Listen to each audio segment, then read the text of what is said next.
Olá, amigos, amigas, tudo bem com vocês? Espero que sim, tenham passado bem o final de semana. É o professor Legene que está falando. Temos feito lives diárias desde o conflito lá no Oriente Médio. Quando houve a invasão lá da Palestina ocupada, nós fizemos um mês de live. Passado um ano, nós então fizemos aí também muitas lives. Agora começou o ataque ao Líbano. E temos feito programas diários e contando agora com o Dr. Assad Frangi, que é um grande analista geopolítico internacional, tem nos dado aí a honra de dedicar aí uma hora e meia, quase que diariamente, ao nosso canal, e agradecer aos 10 canais parceiros. E tem outros canais parceiros que não usam esta assinatura do nosso StreamYard, mas usam outra. Cada assinatura do StreamYard roda para 10 canais. Então, tem dado assim uma audiência muito grande essas nossas lives, esses nossos programas ao vivo, por essa assinatura aqui, pelo menos 10 mil em 24 horas, né? E aí o 247, que é a maior TV do campo progressista, também tem transmitido fora da grade da programação deles oficial. Então eu agradeço muito essas parcerias que ajudam a ir formando a opinião desta comunidade internacionalista, né? Eu tenho feito programas diários também às 6h30 da manhã, vocês sabem, eu estou lá agora permanentemente na televisão 247, eu, Zé Reinaldo, o Atushi estava viajando, ele volta amanhã, então amanhã já estará formado novamente o trio das 6h30 às 7h30. E nós temos atingido ao vivo 2.000 pessoas, é um índice muito bom, né? Então, eu já vou passar a palavra para o doutor Assad, eu vou salvar agora um mapa, eu queria falar um pouco, ele também vai explicar isso, né? Eu vi hoje uma entrevista do porta-voz do exército israelense em português. Deve ser um brasileiro de origem judaica que foi para lá e se engajou lá no exército, é um major, que agora diz que eles têm lá em 10 línguas, para eles esclarecerem a verdade para o mundo, né? Só falou mentira em 50 minutos, impressionante. E foi feito pelo aquele repórter Roberto Cabrini, né? E ele falou que Israel está sendo atacada em 7 frentes, né? E eu que estudo artes militares há décadas, né? Eu sempre soube que todos os líderes militares que guerrearam em mais do que 2 frentes perderam. Eu fico pensando assim, Israel em 7 frentes, seguramente, né, já perdeu essa guerra, né? Então eu vou aqui, o Assad vai explicar direitinho quem são esses grupos guerrilheiros que estão dando combate a Israel, vai explicar um pouco a origem de todos eles, quais são as suas orientações, etc., né? Doutor Assad, boa noite aí, obrigado mais uma vez aí por atender ao nosso convite do canal da Geopolítica. A palavra é sua. Boa noite, Lejean, boa noite a todos, o pessoal de outros canais que participam com a gente. Hoje não temos boas notícias, hoje nós temos péssimas notícias. A primeira dela é o ministro do Exterior do Irã, Abbas Araghchi, esteve no Sultanato de Omã e disse claramente que não há mais nenhuma tentativa diplomática indireta em tentar solucionar o que está acontecendo no Oriente Médio. Então, essa notícia é muito ruim, porque mostra que nós vamos enfrentar nos próximos dias uma grande escalada de violência, especificamente sobre o Líbano, porque Gaza tem sofrido diariamente uma escalada de violência, e a gente não pode esquecer do que está acontecendo em Gaza, mas o Líbano hoje tem sido o fronte mais escalonado em termos de violência. Israel bombardeou uma região cristã maronita, uma casa que tinha praticamente 20 de 20 a 30 pessoas, e na região do norte do Líbano, na região que a gente chama de Aito. Talvez uma mensagem aos maronitas, que são aliados ao Hezbollah, ou ao eixo da resistência, mesmo tendo destruído a casa de um cidadão simpatizante das forças libanesas, consequentemente, indiretamente, dos Estados Unidos e de Israel. Quer dizer, Israel não respeita nem seus aliados, nem seus súditos, nem seus indiretamente aliados, e teve praticamente 22 mortos. Isso foi no período da manhã de hoje, lá na cidade de Aito, né? Eu tive um contato direto lá, porque a minha irmã, ela mora a mais ou menos 1 quilômetro desse evento, que são nas montanhas do Líbano do Norte, e ela me passou, naturalmente, o estado de preocupação, mas depois as notícias vieram com mais detalhes, mostrando realmente a selvageria e a barbárie do Estado de Israel.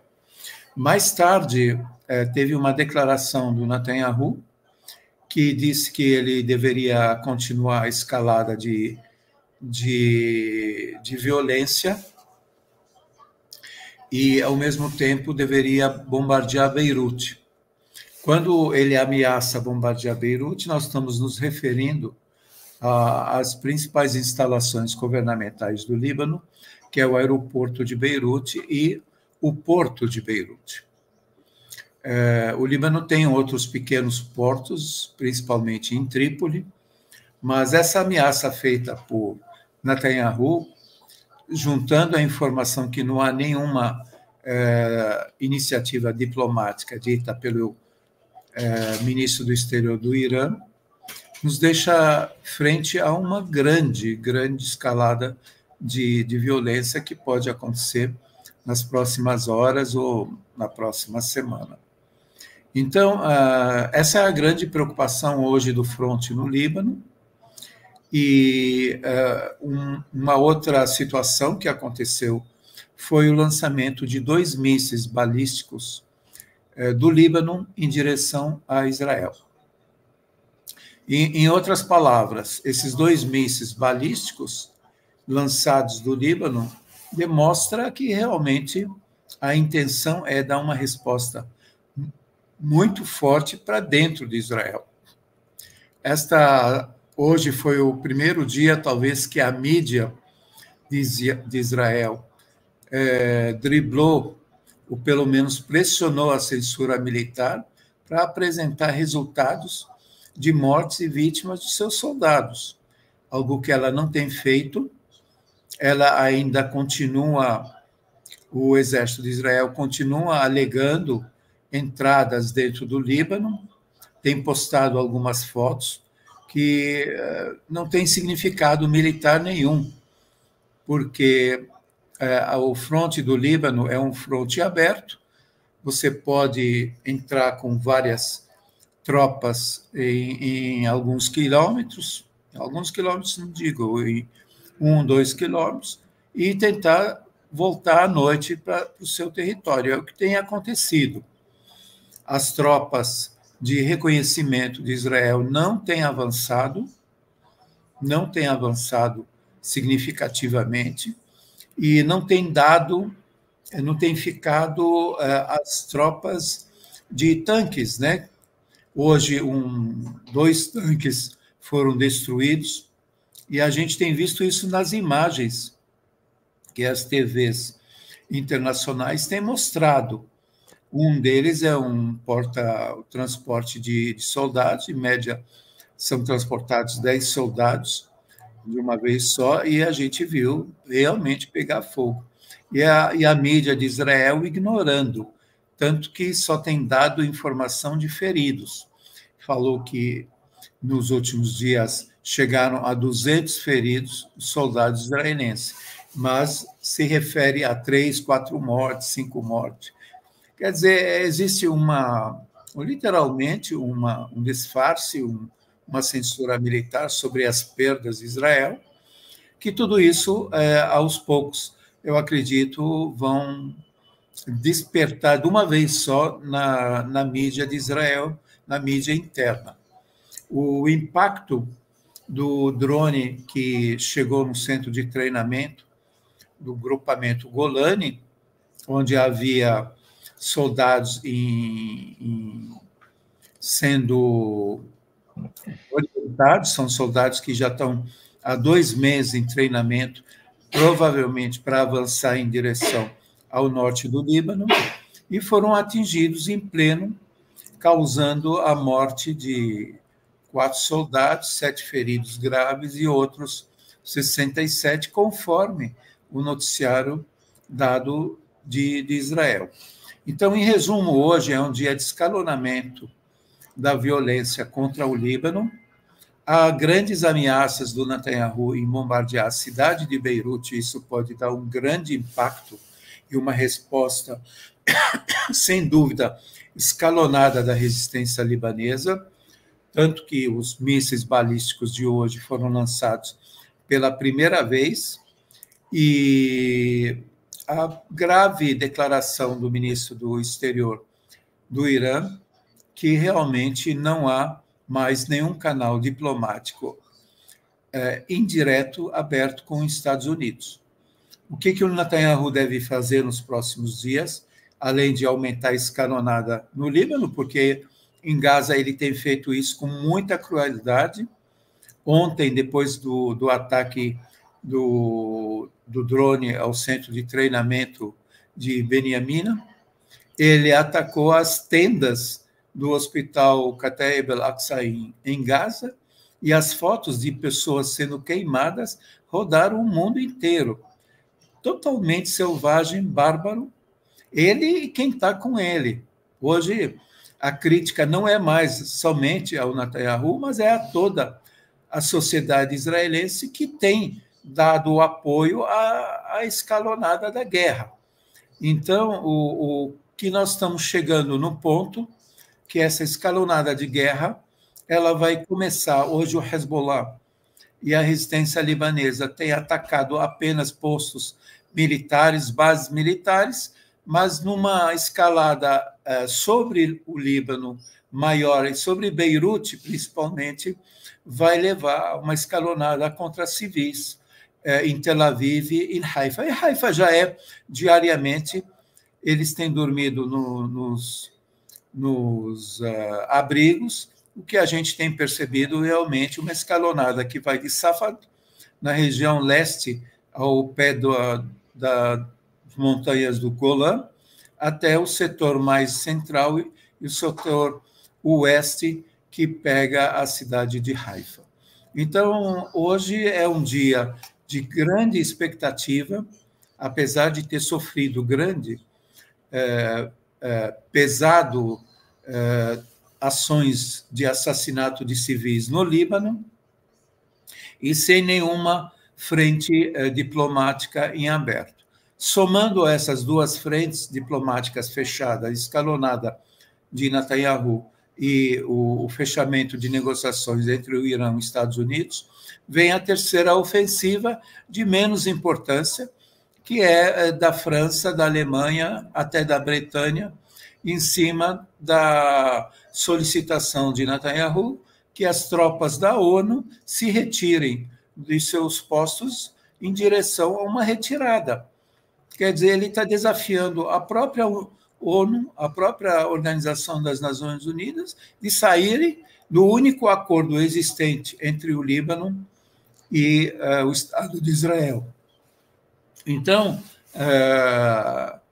eu acredito que realmente a situação hoje está nos piores momentos, e dentro dessa semana ainda eu acredito que haverá uma escalonada, uma fuga do Netanyahu em direção à violência, porque é a única solução que ele está tentando criar uma mudança no quadro político libanês absurdamente inaceitável, uma situação em Gaza totalmente ainda utilizando 3 grandes tropas de quase 30 mil homens em cima de Gaza e mobilizando aproximadamente 50 mil homens no fronte do Líbano para uma tentativa de invasão mais profunda no Líbano.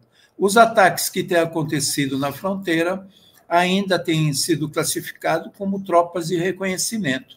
Não há nenhuma tropa de Israel que tenha entrado no Líbano, se firmado o dia inteiro para dizer ela está abrindo espaço. Isso tem sido feito na região central do sul do Líbano, mas aparentemente com cidades e vilarejos ainda muito próximos à fronteira. Então, o que pode acontecer nos próximos dias? Acredito que uma escalonada da violência que pode começar no Líbano, já começou há muito tempo em Gaza, agora no Líbano, e pode se prolongar para o Irã. E aí nós temos uma resposta que a gente vai ver a dimensão dela. Então, esse é o quadro hoje, camarada Alexandre. Tá, muito bom. Eu anotei aqui 2 questões para colocar para você. Agradecer muito a minha amiga Janilce, ela presenteou 5 assinaturas. A melhor forma das pessoas ajudarem o nosso canal é entrando como sócios do canal, né? Sócio é como se fosse você é sócio de um clube, né? Paga lá R$ 6,90. Tem outras formas de até valores maiores, né?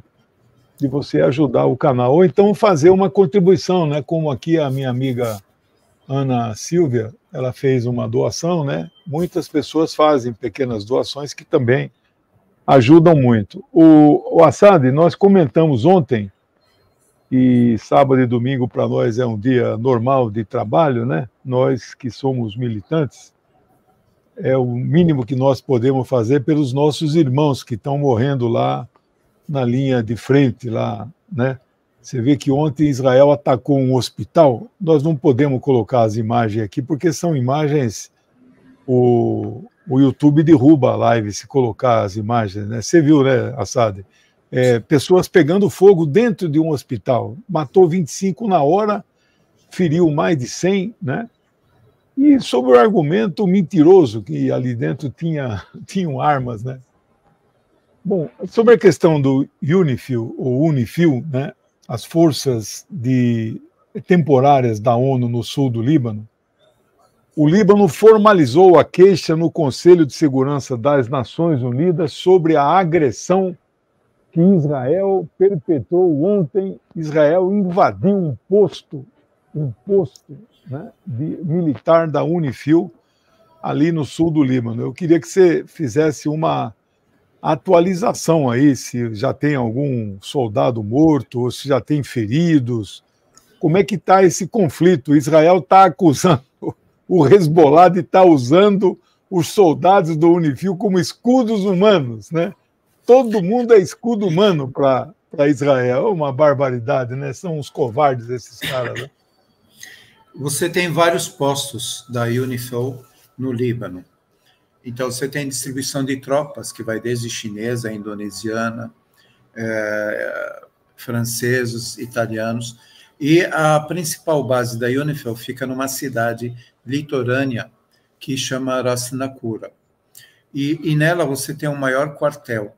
É um quartel militar com recursos de defesa, e Israel alegou que, primeiro, ela atacou 2 torres ela atirou nessas 2 torres e feriu 2 soldados indonesianos da força da UNIFIL. Depois começou a sair as notícias internacionais e ela pediu para que essas tropas se retirassem desses pontos. Foi feito um pedido oficial pelo governo de Israel aos governos que participam. E, naturalmente, todos esses governos eles respondem a um comando que é o comando italiano, que recusou esse tipo de atuação e levou isso para dentro do Conselho de Segurança. Agora, não houve depois disso daqui, a não ser ameaças. E num dos ataques que eles fizeram ao sul do Líbano, eles entraram e depois se recuaram e ficaram escondidos através de um posto, um desses postos, literalmente numa posição covardia, aguardando que o Hezbollah respondesse para dentro desse posto. Não aconteceu, eles ficaram um tempo e depois saíram de lá. Agora, ela está mais na questão, que a gente saiba, na questão política. De Israel está pedindo, insistiu de novo, e a resposta negativa desses países.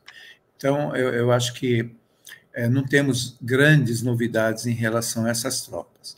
Agora, eu acredito que o Netanyahu pode, nas próximas horas, querer fazer uma grande ofensiva em direção ao Líbano, bombardeando os principais postos econômicos do Líbano, o porto e o aeroporto, e lançar tropas em grande quantidade nessas pequenas brechas que ele acha que são suficientes para avançar. Avançar em cima de quê? Avançar até o Litani, 30, 40 quilômetros, 80 quilômetros em direção a Beirute. É incrível a estupidez, que não precisa ser nenhum grande analista militar para entender o destino que ele está levando as tropas israelenses. E sejam bem-vindos no Líbano. Hoje, as tropas, a mídia da resistência libanesa já é a mesma mídia utilizada antes do evento do assassinato do secretário-geral, e fica muito bem evidente na política libanesa como que o Hezbollah já se recuperou praticamente e como sua parte militar continua sendo intacta. Então, isso daqui é uma coisa muito importante. Um amigo perguntou se eu era parente do Souleymane Frangi, o candidato à presidência do Líbano. Na verdade, nós somos da mesma família, da mesma cidade, do mesmo clã político que tem no Líbano, e eu represento ele aqui no Brasil em eventos políticos ou eventos da comunidade libanesa. Então, eu tenho o acesso bastante adequado a situações que me trazem algumas informações quando eu solicito a eles. Então, eu realmente posso me considerar um parente próximo do Souleymane Frangi. Você quer responder a Maria Janir Pires? Então, a Janir, ela perguntou por que Israel voltou suas baterias contra o Líbano. A luta não era em Gaza contra o Hamas? Na verdade, o Hamas começou sua luta em 7 de outubro de 2023. O Hezbollah começou em apoiar a frente do Hamas em 8 de outubro de 2023. Mas era uma equação de posto por posto, área por área, cidade por cidade, vilarejo por vilarejo. E nesses 11 meses, o Hezbollah conseguiu criar uma grande pressão militar sobre Israel, de forma que Israel agora tem alegado que Gaza é a frente secundária e o Líbano é a frente primária. Mas, 5 dias depois do ataque do Hamas, o gabinete de ministros deixaram bem claro que após após dizimar com Hamas, o próximo posto seria o Hezbollah do Líbano.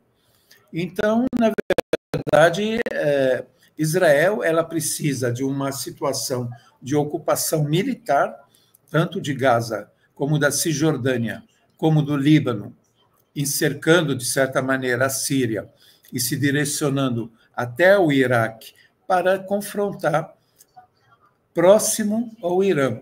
Então, é um cálculo que só passa na cabeça deles, de chegar e avançar com toda a inteligência norte-americana em apoio a eles e o apoio de mais de 40 países dando força para que ela avança, para que Israel avance. Então, não se pode entender,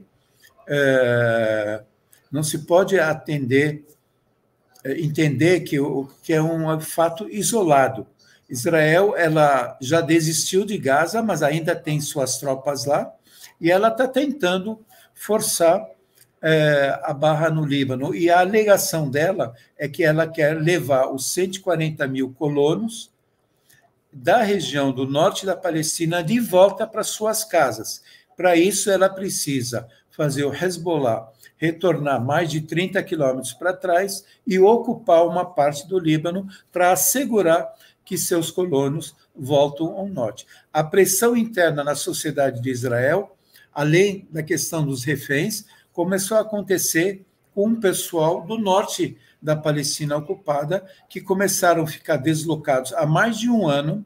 Agora é a época que você deveria começar as escolas, há um mês atrás. As escolas não começaram, tem um grande número de deslocados israelenses fora do território, o Netanyahu determinou que ele vai agora trazê-los de volta. Para trazê-los de volta, ele tem que bater no Líbano, no Hezbollah, e, naturalmente, acabar com qualquer míssil que saia do Líbano em direção a Israel.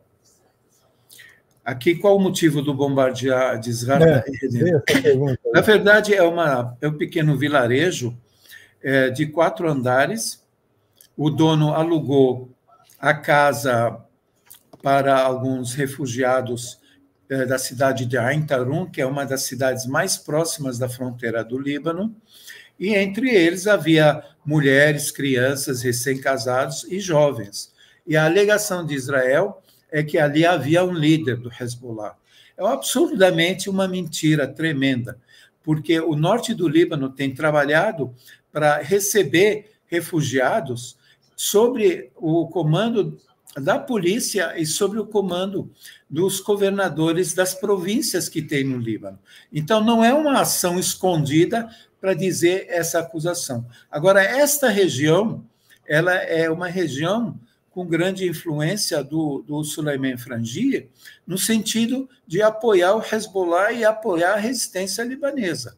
Então, pode ter sido uma mensagem complementar de ameaças à situação. Há alguns dias atrás, o Samir Jaja, que é o líder das forças libanesas, tentou criar um status quo no Líbano novamente, elegendo um presidente a seu favor, numa situação política, no mínimo chamada de ridícula, ou para não chamar ela de medíocre. Você dizer que o Hezbollah acabou e vamos sentar para resolver o problema sem o Hezbollah, pedindo para os países aceitarem e mandarem tropas para o Líbano e a gente parar o ataque a Israel, sem nenhuma garantia, sem nenhum aceito de Israel. Então, esse tipo de ação, esse tipo de intervenção de Israel com a ajuda de algumas facções libanesas acostumadas desde a guerra civil do Líbano, em favorecer o momento para tirar vantagens políticas, como ocupar a presidência da República, ocupar alguns cargos no Líbano. Isso daqui, em tempo de guerra, é totalmente medíocre, porque a grande política do Líbano sempre foi nem vencedor nem vencido. E agora eles estão tentando fazer uma política vencedora pró-Estados Unidos, conforme a embaixadora americana em Beirute tenha dito. Então, esse ataque é um ataque muito cruel, porque ele pegou áreas de refúgio de pessoas que não têm nem participação, absurdamente, nenhum tipo de militância militar contra Israel. Então, isso é, mais uma vez, a gente vê como Israel se intromete, como Israel tem seus súditos, e ela acaba tentando remanejar eles nesse sentido. Eu tenho uma pergunta aqui razoavelmente complexa, mas sei que você vai tirar de letra. O Samir Geagea, que você conhece bem, ele tem um programa na rádio lá que chama 1701, 1680 e 1559. Você deve conhecer o programa. Essas são as resoluções da ONU que ele interessa bastante, que defende a soberania libanesa e o desarmamento do Hezbollah, né? Então, é uma matéria no Le Monde, que não é o Le Monde Diplomatique, é o Le Monde, o maior jornal francês. É uma matéria opinativa, né, que a direita cristã, com a morte do líder do Hezbollah, aumenta a esperança de um reequilíbrio de forças, né, no Líbano. Então, aí tem uma declaração do Samir, que é das forças libanesas, e também houve lá o presidente do parlamento e tal. Você acredita que, com a morte do Nasrallah, esse grupo que já chamou falanges libanesas, né, que é da extrema-direita libanesa, esse cara, ele fala num presidente credível, né? Ou seja, um presidente que tenha crédito. Então, ele está competindo com o seu primo Soleimani, né? Você acha que um cara desse aí tem alguma chance de ser presidente do Líbano? É credível para indicar um presidente que aplique as resoluções 1701, 559 e, se não me engano, 1621. 1680, 1680. Essas aplicações, todas elas só têm uma finalidade: desarmar o Hezbollah. O Hezbollah. Bom, se Israel não está conseguindo desarmar, ele vai conseguir isso no papo? Essas pessoas são, infelizmente, são pessoas que elas tentam falar com Deus e ainda pede a Deus ligar a cobrar, porque elas são tão acima de Deus que acham que Deus vai ligar para elas a cobrar. E ele é uma dessas pessoas que fazem os cálculos assim: não, nós vamos conseguir entrar, nós vamos fazer isso. Não tem absolutamente nenhuma chance. E nem precisou o Suleiman Frangieh e o Nabih Berri responder. Na reunião que ele convocou nesse último sábado, só esteve um líder muçulmano sunita, que é o Ashraf Riffi, e o Ashraf Riffi não representa uma grande população sunita, porque seus antecedentes e contatos com os grupos radicais islâmicos é muito real. Então, ele é sediado em Trípoli, só tem ele que praticamente esteve presente. E os outros dois, o Sami Ismail e o Michel Mawad, que nem estiveram na reunião, aparentemente também se colocaram numa posição que, peraí, talvez não seja esse momento de ficar comentando essas coisas. Então, ele ficou praticamente isolado, e o pessoal tem dito que a reunião que ele tentou chamar em defesa do Líbano para juntar a oposição ao Hezbollah e tudo isso, parece ser mais uma reunião interna do partido dele do que uma reunião para trazer adeptos. Então, não há nenhuma possibilidade. Primeiro, porque o presidente do parlamento já disse que não haverá nenhuma sessão do parlamento libanês antes do cessar-fogo. Então, não há possibilidade nenhuma de eleger um presidente da República sem uma sessão do parlamento. E, na força, é extremamente medíocre a carta de você entregar. Aliás, medíocre não somente ele, mas a própria posição do Antony Blinken de ligar para o presidente do parlamento, Nabih Berri, e pressionar, como um dia a Condoleezza Reza, né? A Condoleezza Rice ligou pedindo a submissão do Líbano. Isso foi em 2006. E agora está se pedindo a submissão do parlamento a um novo presidente cristão maronita que aplique as leis e, principalmente, conta com forças internacionais para retirar as armas do Hezbollah. Ou melhor, pedir para o Hezbollah entregar suas armas. Quer dizer, está tendo uma guerra internacional que o cara está fazendo um medíocre discurso e ainda achando que vai ter seus respaldos. A partir de agora, o pessoal do Líbano tem medo um pouquinho de algum desses caras que são abusivos, então pode provocar algum pequeno confronto social, mas não tem absolutamente nenhuma força para você forçar uma mudança real. E isso. Então, não há presidente da República, por enquanto, até um cessar-fogo. E o cessar-fogo, a gente não está enxergando nenhum horizonte próximo para isso.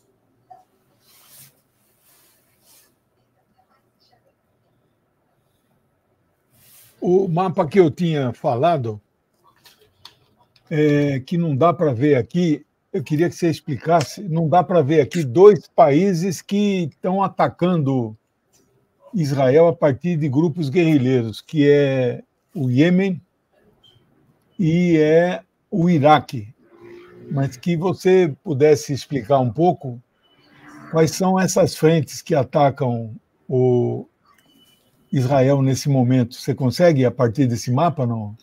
Sim, se a gente primeiro está escrito Israel, não é Israel, é território palestino ocupado. É o Estado de Israel que existe sobre... Quer dizer, é engraçado que eles mesmos falam Estado de Israel sobre território palestino recuperado, ocupado. Então, mas a gente deixa isso passado. Então, a área de Gaza é a área bem visibilizada entre o Egito e Israel, bem na parte central à esquerda que a gente vê. Em cima de Gaza Strip, que é a área de Gaza, nós temos Ascalon. Ascalon é uma importante cidade e que tem sido recebido mísseis até hoje. Há 4 dias atrás, recebeu mísseis da zona norte de Israel, da zona norte da faixa de Gaza, onde Israel disse que terminou com todo o lançamento. A faixa de Gaza é toda essa área verde que nós temos. Aí temos o Mar Morto na parte inferior dessa faixa de Gaza.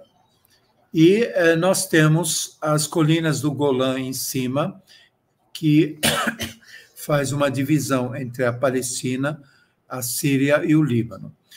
A imagem na parte de cima, ela termina exatamente próximo do rio Litani, um pouquinho mais para cima do rio Litani, que tem um outro rio chamado Uali, no qual Israel pretende avançar em toda essa região verde que nós temos em cima. Aí, se a gente pegar a cidade de Yafa, que é Tel Aviv, aqui está escrito Tel Aviv e Yafa, porque Yafa é o nome árabe de Tel Aviv, nós estamos vendo que os mísseis têm atingido até essa região de Tel Aviv. Então, é uma região um dobro da distância do Líbano. Consequentemente, são mísseis de alcance que deve estar acima dessa linha que Israel imagina ocupar. Toda essa região onde você enxerga Nazaré, a região de Nazaré, o mar de Tabaraia, que é esse mar azul ao lado direito, ou esquerdo, para quem está assistindo, o lado direito de Nazaré, e a cidade de Haifa. Hoje é a cidade de Haifa e a cidade de Safad, que fica exatamente aqui, está escrito como Zofat, mas é a cidade de Safad. E a Haifa é a área totalmente que está com o maior número de colonos deslocados em direção às cidades de Natânia e Tel Aviv. Então, se a gente olhar, a guerra ela sempre foi em território libanês, desta vez ela tem sido em território palestino ocupado. Toda essa região de Haifa ao redor, porque Haifa é a segunda maior cidade de Tel Aviv e a principal cidade econômica por causa do porto que ela tem sido atingida diariamente. Antes era um pequeno escalonamento, dia sim, dia não, agora tem sido diariamente atacada e os mísseis têm avançado em direção ao sul de Israel. Então, Israel deveria hoje tentar ocupar essa parte que está escrito nela, o Líbano. As colinas do Golã, elas têm sofrido de certa maneira, um estado de prontidão, porque Também é possível que haja uma reação síria a um evento ataque via Golã, e Israel tem colocado, em média, 50 mil soldados na tentativa de ocupar essa área verde do Líbano. Em 1982, Israel invadiu o Líbano com menos de 30 mil homens e chegou até a cidade de Beirute. Hoje há 50 mil homens e tropas de reconhecimento que entram e saem de uma forma muito rápida do Líbano. Então, a guerra, para a gente dizer que a guerra no sul do Líbano já começou com a invasão de Israel, é totalmente falsa. Porém, não significa que não existe confrontos atingindo os dois lados. E é muito importante o número de ataques sendo feitos dentro de Israel. A cidade de Jenin, na Cisjordânia, é a cidade mais alta que a gente vê aqui no mapa, só que em todas as cidades da Cisjordânia você tem ataques, e hoje Israel tem usado aviação para ataques em cidades praticamente densamente popular e tentando acusar isso daqui. Então, mas a ideia de Israel, para quem não sabe, a gente vê que o rio Nilo é o primeiro, aqui a gente tem o Sinai, e aí a gente vê à extrema esquerda o corte do canal do Suez. Então, essa área é o Sinai, não é o Egito do Nilo, né? O Nilo, na verdade, não é um rio, ele é um monte de rios que vão se disseminando. É um grande rio, chega no Cairo, ele se dissemina, por isso que ele chama de Delta Nilo. E a gente vê aqui bastante água. Então, toda essa região, até a Jordânia, a Arábia Saudita, Síria, uma boa parte do Iraque e até o Kuwait, que fica no Golfo Pérsico, esse é o apelo de grande Israel, de você conseguir derrubar os governos, se não tiver população local se não tiver população para povoar, você poderia povoar com súditos e gente e governos aliados. Algo extremamente maluco, porque esses governos eles já lutaram contra Israel, já tem uma população preparada para isso. Até na própria Jordânia, que a gente percebe que a população apoia os palestinos, porque metade dela tem origem palestina, e a outra metade tem que entender que o rei Hashimita da Jordânia, ele é descendente direto do Maomé. Então, tem esse aspecto religioso que segura ele no cargo. Se não fosse descendente direto do Maomé, ele certamente já teriam feito o golpe nele há muito tempo. Esse é um aspecto que muita gente não entende porque existe fidelidade do povo da Jordânia ao rei Hashimita da Jordânia, porque ele é descendente direto do Maomé. Aí nós temos a Arábia Saudita, a Síria. Esse mapa mostra que eles nem saíram ainda de Tel Aviv, estão perdendo todo o domínio sobre o norte de Israel, e o Líbano ainda não foi nem ocupado, e eles estão falando em história de eu já ganhei, já ganhei, já ganhei. Então, é absurdamente, a gente tem que assistir. E a única força de ataque deles realmente é a força aérea e massacres de civis, que ontem eu comentei com vocês, com o Lejeune, que é o tendão de Aquiles da resistência. A gente se preocupa com a nossa população. Israel não se preocupa com sua população, isso é claro. Está pouco lixando com os reféns que foram pegos em Gaza, pouco respeito a qualquer prisioneiro. Entre eles não se entendem e, naturalmente, ainda agora ele quer lançar 50 mil homens em direção ao Líbano. Então, ele está numa posição maluca. E eu vi uma palavra aqui no chat de vocês, que existe uma lavagem cerebral.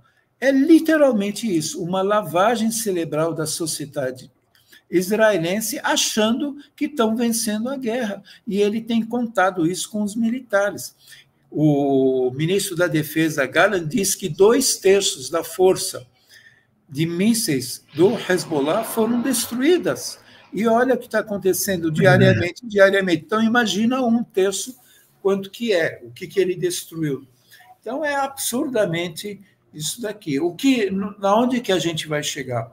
Eu acho que esses próximos dias são extremamente graves. Israel vai tentar escalonar a violência no Líbano, em Gaza, e provavelmente vai tentar seu último tiro em cima do Irã.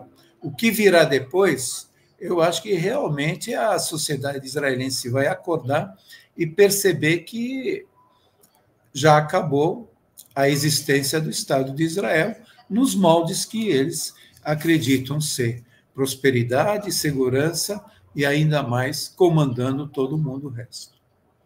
Eu acho que nós estamos assistindo a um fim trágico da história moderna para o lado de Israel.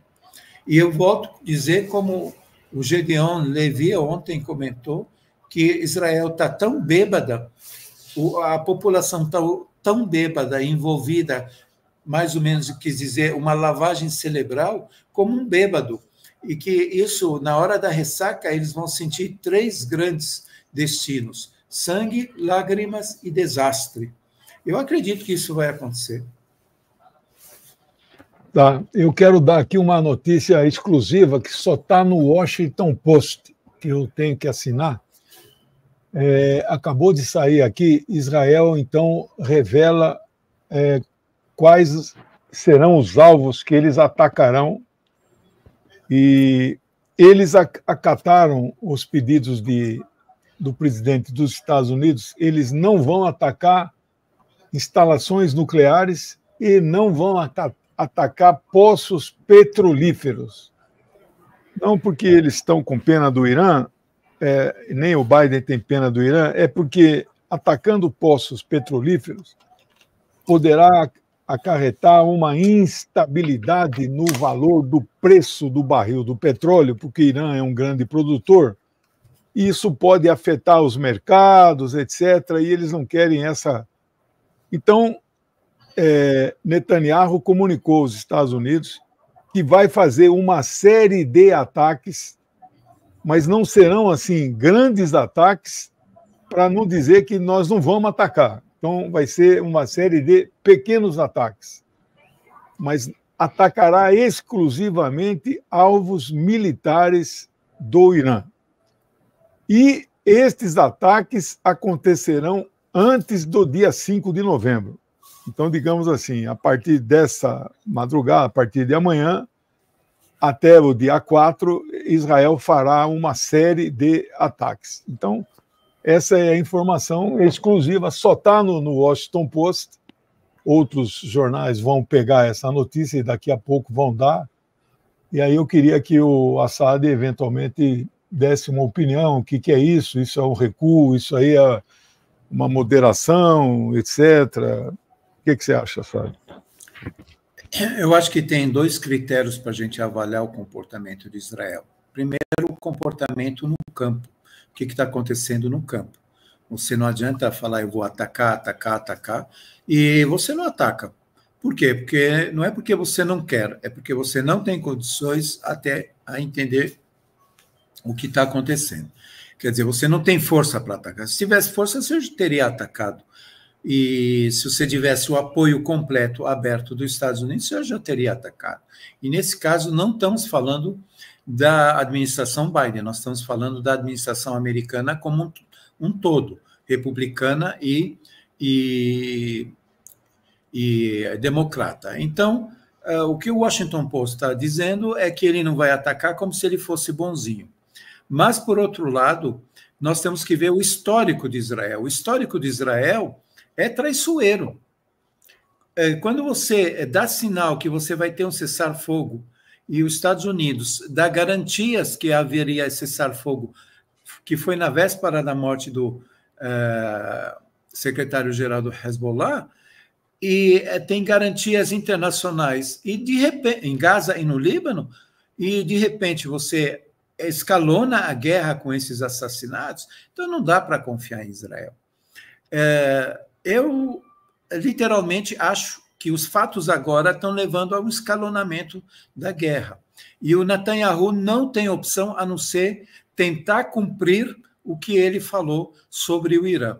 Agora, o que ele vai bombardear, nós vamos deixar em aberto. Não é os Estados Unidos que vai deixar, não é os Estados Unidos que está sugerindo, mas é a capacidade dele de tentar fazer. Se ele puder fazer o maior estrago do mundo, ele vai fazer. Agora, o que os Estados Unidos está dizendo para ele, e isso eu tenho certeza, você vai atacar, mas a gente talvez não segura a sua retaguarda.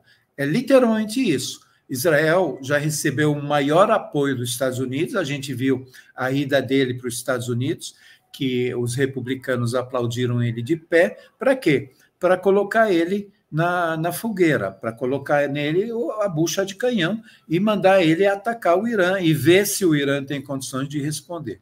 Os Estados Unidos literalmente vão fazer igual fizeram no Vietnã, igual fizeram no Afeganistão.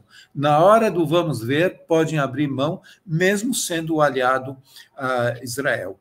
Entre você destruir todos os poços, causar uma economia internacional falida e causar muito problema, é muito mais fácil abrir mão não somente de Netanyahu, mas do próprio Estado de Israel. Então, eu acho que o que está segurando o Netanyahu não é que ele é bonzinho, não vai bater aqui, não vai bater ali. Se ele não bater em nada, ele vai sair perdendo daqui a umas semanas, um mês, porque o próprio pessoal vai derrubar ele. Ele só tem uma opção, de incrementar a guerra que ele quer. E as eleições dos Estados Unidos podem ter um peso importante, uma possível ofensiva de Israel contra o Irã? Eu acredito que não. Acho que as eleições norte-americanas vão trocar 6 por meia dúzia nessa questão de como tratar Israel. Israel está querendo fazer o primeiro passo com o apoio dos Estados Unidos.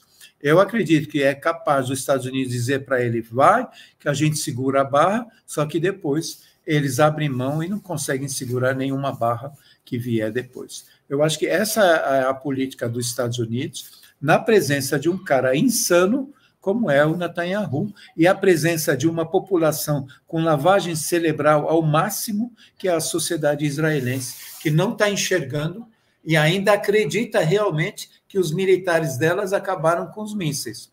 Por isso que os jornais de hoje em Israel mostraram em primeira capa as fortes imagens dos mortos e disso daqui, porque alguém está começando a cair a ficha. E a censura não deixa disso daqui.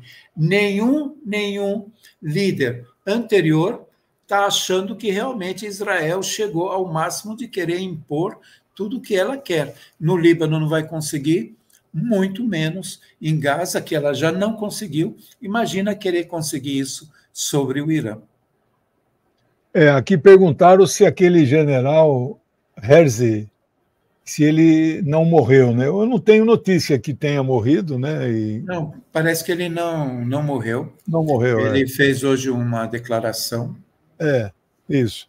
Eu queria aqui comentar o seguinte, confirmou que os Estados Unidos estão instalando um novo sistema antimísseis em Israel, é o THAAD. Na sigla inglesa é Sistema de Ultra Antimísseis, etc., etc., né? E ele é tão sofisticado, Assad, que eles estão mandando 100 soldados e oficiais do Exército dos Estados Unidos para operar o sistema, porque ninguém em Israel sabe operar. Bom, então veja só a coisa. Eles dizem que o Iron Dome é infalível e segura 9 de cada 10 mísseis que chegam. Bom, mas se é infalível, por que eles estão instalando um sistema novo? TDAHH. Parece aquele transtorno de déficit de atenção, né? Então, está aí a confissão, é quase que uma confissão pública. Olha, o sistema que nós montamos para vocês não está funcionando, eu vou colocar um novo sistema. E é tão sofisticado que vocês não sabem operar, nós vamos mandar 100 soldados nossos e oficiais para operar. Você está acompanhando essa notícia aí? Eu estou acompanhando essa notícia. Há 2 anos atrás, esse sistema operacional antiaéreo, TIDE, junto com os patriotas, estavam defendendo as instalações petrolíferas da Aramco na Arábia Saudita. E o pessoal do Houthi conseguiram bombardear essas instalações militares com a maior facilidade, com lançamento de drone e, ao mesmo tempo, vencer essa linha, né? Esse conjunto de antimísseis. Então, não é nenhuma novidade, eu tenho certeza absoluta que já existe em Israel isso daqui. Agora, a imagem é a seguinte: os israelenses não conseguem mais tocar sozinhos, então vamos chamar os americanos para ajudar. É literalmente para ganhar moral, para ganhar segurança, para dizer para a população, olha, a gente está trazendo, porque até agora, final de semana, eles não tinham chegado ou nem tinham sido instalados. Então, não vai ajudar em nada, não vai levar em nada. Já são testados esses tais e já foram ultrapassados pelos mísseis do grupo iemenita dos Houthi. E foram eles, o Houthi, que depois de terem atingido as instalações petrolíferas da Arábia Saudita, que hoje tem uma grande participação dos Estados Unidos, é que a Arábia Saudita disse que vai fazer um acordo e, desde então, não tem mais ataque da Arábia Saudita sobre os iemenitas. Aqui, a resistência é formada unicamente por milícias xiitas, com exceção do próprio grupo Hamas palestino. As sunitas não fazem parte da resistência. Primeiro, não é todo xiita que faz parte da resistência do Hezbollah, é uma organização que começou praticamente com um pequeno grupo, de certa maneira, inspirado em religião, inspirando na seita xiita, que é dentro do islamismo. No começo da Guerra Civil, praticamente no final da Guerra Civil do Líbano, esse grupo era formado, era uma aliança do grupo xiita, Hezbollah, com as forças esquerdistas do Líbano, um chamado Frente Nacional. E havia do Partido Nacional Sírio, havia do Partido Progressista, e depois, como a guerra começou a parar, em 92, com a entrada de apoio dos Estados Unidos, da Síria, o novo governo do Rafik Hariri, os israelenses ainda continuavam em Beirute e principalmente no sul do Líbano. Então, a população que teve que assumir a defesa foi a população xiita apoiando a organização Hezbollah, que naquela época começou a ficar um grupo maior. Então, na verdade, não é que ela proíbe sunitas de participar. Recentemente tinha uma informação que havia cristãos lutando ao lado do Hezbollah, e eu não estranho isso daqui. Pode ser que nos comandos você não tenha um número grande de comandantes cristãos, mas você certamente tem sunitas participando, mas eles não formam a disciplina, a orientação principal do Hezbollah. Então, não é que eles não querem. E isso que foi uma das lutas que tiveram que dizer que a resistência ela não é religiosa, não é sectarista, né? Então, hoje você tem um monte de grupos políticos islâmicos, drusos, até maronitas, apoiando o Hezbollah como um braço político da resistência no sul do Líbano. Nós chamamos ela de resistência, alguns chamam ela de Hezbollah e outros chamam ela de resistência islâmica. Os três nomes são praticamente adotados para definir esse grupo do Hezbollah. E agora o Hamas não, Hamas na região de Gaza, 90% da população, se não 95% da população, ela é sunita e ela é ligada à Irmandade Muçulmana, que tem seus grandes patronos, o Catar, uma boa parte do Egito e a Turquia. Então, os sunitas, em termos de concentração, não estão no sul do Líbano. O sul do Líbano ele é predominantemente xiita, uma boa parte de cristãos e uma minoria de sunitas em algumas cidades. Por isso que a composição do Hezbollah ela é predominantemente xiita. Olha, a família Frangi é maronita? Sim, a família Frangi é maronita. Ela é apostólica, católica, apostólica romana, e ela data de mais de 200 anos. A região de Esgarta, onde eu estava falando, a região de Erden, ela tem um primeiro livro da história dos maronitas, que recentemente tivemos um beato, Stefano Duaire, no qual ele conta a história dos maronitas. É uma história que vem há mais de 400, 500 anos, e a própria família é um formato dos clãs antigos, meio feudais, meio liberais, mas que preservam ainda tanto a hierarquia social como a hierarquia política, em cima, como se fosse feudos antigos, só que agora, ao invés de castelos, a gente tem casas, vilas. Olha, notícia agora também de primeira mão na Reuters.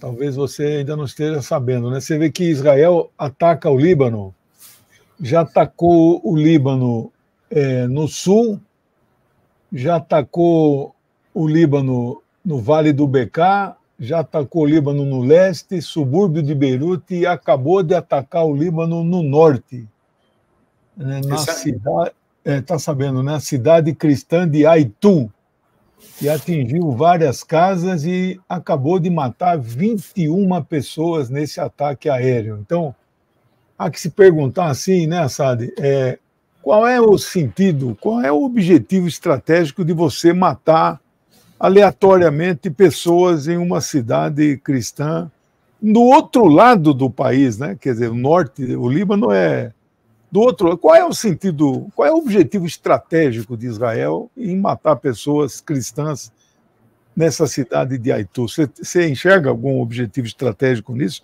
Você é um militar aí aposentado e tal. Não, estratégico não tem nada, porque não tem armas, não tem mísseis. Por que ela mata? Deslocados que estão... Por que ela mata libaneses nesse momento? Qual é o sentido? Não tem sentido, é a selvageria deles. Eles tentam pressionar o ambiente interno do Líbano, de uma boa parte falar, não, tá vendo, eu não queria ter deslocados aqui, porque você me atacou. Então, é para criar uma divisão interna. Ah, sim, uma cisânia. Só uma cisânia, mas não tem... É isso que a gente está comentando desde o início de Esgarta, né?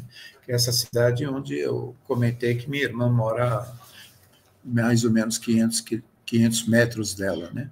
Não tem nenhum sentido, é uma provocação, e é meio para dizer, tá vendo, eu consigo atingir, mas você atingiu o quê? Gente que fugiram e estão se guardando. Onde que essas pessoas vão se refugiar? Em Beirute já se refugiaram, no Bekaa já se refugiaram, em boa parte do norte estão refugiados. Então, qual que é a grande coragem? É a grande coragem que eles são covardes, né? É covardia. Agora, o que isso adianta? Estrategicamente, nada. O dia que eles começarem a sentir isso na pele, aí eles vão apelar para o mundo inteiro e falar de direitos humanos, de ONU, disso daqui. Mas isso é eminente que vai acontecer. É eminente que vai acontecer. Não tem um lado que toma iniciativas dessa que um dia não isso virá contra ele. Quando você ataca civis, um dia você vai ser atacado também. Isso não tem dúvida que isso vai acontecer. O escalonamento da violência vai acabar causando exatamente isso que a gente está comentando. Eu estou aqui vendo o representante do Irã no Conselho de Segurança acabou de fazer uma denúncia dizendo que uma completa inação do Conselho de Segurança está causando a continuidade do genocídio, né? E uma situação desastrosa. E o representante da China, o Wang Yi, o ministro das Relações Exteriores, uma posição muito boa. Os desastres humanitários em Gaza, ele exige um imediato cessar-fogo, né? Hoje as potências do nosso campo, Rússia, e China, elas estão muito impotentes, elas não têm condições de agirem, né? Assim, efetivamente. Hoje alguém levantou a hipótese de que, não quero citar nome, porque ele é uma pessoa da nossa esfera de relacionamento, e ele posa aí como uma pessoa progressista, mas não é, né? Não vou dizer quem é, porque tem algumas pessoas que já vão saber quem é daqui a pouco, né? Ele disse o seguinte, que a Rússia faz jogo duplo com Israel, etc., mas que a Rússia não vai ajudar o Irã, não, que essa história que está dando armas para o Irã é jogo de cena, que a Rússia faz jogo duplo com Israel. E, de qualquer maneira, eu acho que Rússia e China não entram para valer. Se alguém deles entrar, talvez um pouco mais a própria Rússia, mas a China nem pensar. A China está preocupada lá com o Mar do Sul da China. Como é que você vê aí essas duas potências aí nesse cenário? Eu acho que a Rússia já está envolvida desde a guerra da Ucrânia, então o envolvimento dela no Oriente Médio, mandando armas, conselheiros, já é real. Não é? Já tem gente do grupo Hezbollah que lutou na Ucrânia, tropas da Síria que já lutaram na Ucrânia, e agora tem a resposta da Rússia. A Rússia está envolvida, mas ela não precisa mandar tropas para aparecer. Agora a China está sabendo que a vez dela vem em seguida. Não tenha dúvida. Eu já comentei que a África é o próximo passo, depois do Oriente Médio, e, naturalmente, a China no Mar do Sul. Um amigo colocou que hoje ouviu a história de que a Rússia destruiu um caça israelense, que ele explodiu uma bomba nuclear na atmosfera do Irã.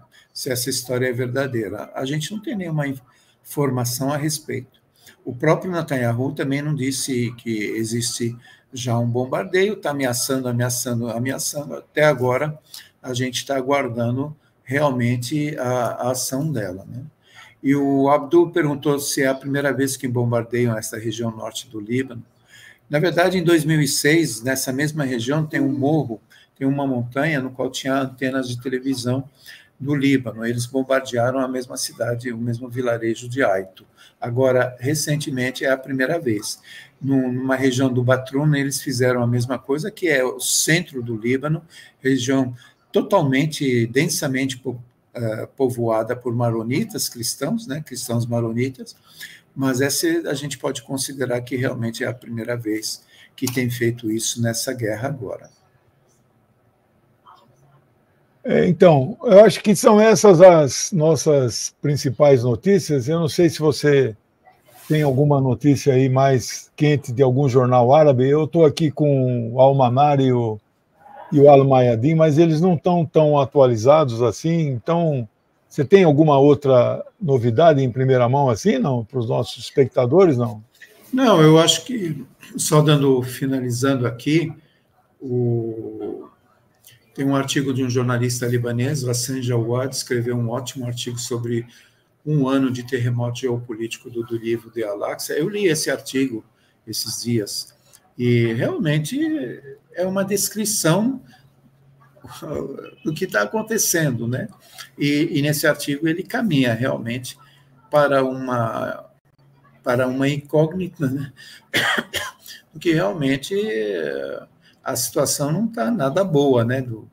O Israel está ainda no momento de elas se sentirem em grande vantagem, mas se você pensa que em um ano não conseguiram entrar em Gaza e que agora estão tentando no Líbano e ainda vão tentar com o Irã, a gente volta para aquela história do Gedeon. Daqui a pouco a ressaca vai passar e a gente vai ver o que vai acontecer. Eu acho que amanhã ou depois, eu acho que nós teremos grandes novidades. E se não tiver novidades, também a gente tem que entender que provavelmente alguma coisa deve estar acontecendo nos bastidores e a gente vai tentar buscar essa informação e compartilhar aqui com os amigos, contigo e com toda essa rede de apoio que tem dado para a gente.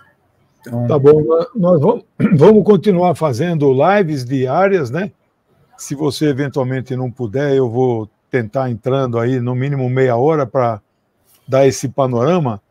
Amanhã, 6h30, eu estou ao vivo no 247. Amanhã, 10h30, eu não estarei lá na TVT. Um amigo meu, o professor lá do Rio, vai me substituir. Eu terei que ir para São Paulo. E amanhã você vai estar em São Paulo, né, Assad? Qualquer coisa a gente, conforme o horário, a gente pode até tomar um café aí. Eu vou fazer uma série de contatos aí em São Paulo, né? Eu estou preparando aí, vou ver se consigo ir para Damasco aí, né? Ficar um período lá para aperfeiçoar meu árabe também. Mas é isso. Então. Você não tem avião para chegar em Damasco? Agora, por enquanto, ainda não, né? A vez que eu fui para lá, você tem que ser pelo Líbano. O aeroporto do Líbano está operando ainda. Está operando ainda, mas não tem tickets, né? Não tem... Tem muita gente voltando, não tem passagens. Então, só falando em ticket, eu vi uma matéria sobre a saída dos voos, saída e entrada dos voos do aeroporto de Tel Aviv. Os aviões, eles chegam vazios e estão saindo lotados. A estatística que eu vi, um canal aí, ele é crítico a Israel, o cara, né? Mas nos últimos 3 meses saíram 500 mil israelenses e nunca mais voltarão, né? Aí ele fez uma estatística, ele falou que nesse ano a projeção em 12 meses é sair 2 milhões, Assad. Você já pensou, rapaz? É o fim do projeto sionista, rapaz. Os caras estão em xeque, rapaz. Mas nós vamos viver para ver o fim desse negócio aí, né? Bom, amanhã eu falo contigo aí para a gente marca uma nova live, né? Eu agradeço muito aí, eu pus na tela todas as pessoas que fizeram já a contribuição, não preciso colocar de novo, né? Hoje entraram muitos novos membros, logo no começo, aquela minha amiga... Esse esquema de doar membros, eu não sei bem como funciona, eu que sou diretor do canal aqui, mas eu não sei como funciona, né? Mas a Janilce, ela doou 5 membros, então qualquer pessoa aqui pode pegar essas doações e virar membro do canal, né? Não sei bem como funciona, né? Mas aí entrou o Paulo, depois entrou a Fátima, né? Isso aí ajuda muito o nosso canal, né? Então são 7 membros aí. Obrigado por tudo aí, pessoal. Assad, um grande abraço aí. Até amanhã, a gente se fala aí. Obrigado. Tchau, pessoal. Até.